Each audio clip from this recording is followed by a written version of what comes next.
Hello mga ka-kitchen and welcome back to Kitchen Time with Anna. Today, let's make this palitaw balls with Nutella. Let's start! Gawin muna natin yung filling. You can use any type of nuts pero ito ay kasoy. 1/4 cup lang ito na dudurugin natin. And then, lalagyan natin ito ng 2 tablespoon of Nutella. Then, paghahaluin lang natin ito, mas masarap kapag may nuts kasi magkakaroon ng different texture when we bite into it. So yan, halu-haluin lang, then i-refrigerate natin to hanggang sa tumigas. In the meantime, gawin na natin yung dough. So maglagay kayo ng 2 cups of glutinous rice flour sa inyong bowl at dahan-dahan itong lagyan ng tubig. Overall, nakapaglagay ako ng 1 1/4 cup of water.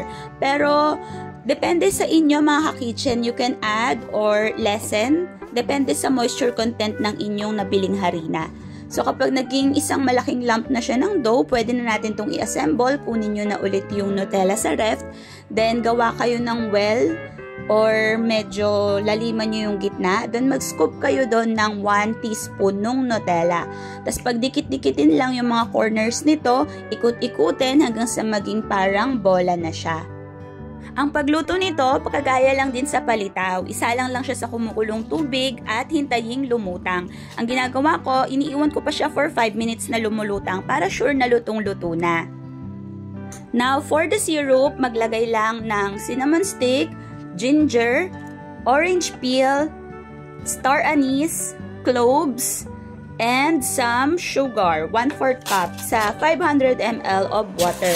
Haluin lang ito hanggang sa matunaw na yung sugar, then hintayin itong kumulo. Hintayin lang din na katamtamang lumamig, tapos pwede na natin siyang ihalo dun sa ating mga bilo-bilo balls. And yun lang, pwede na natin i-enjoy itong Chinese dessert na napakasarap. I hope you liked it!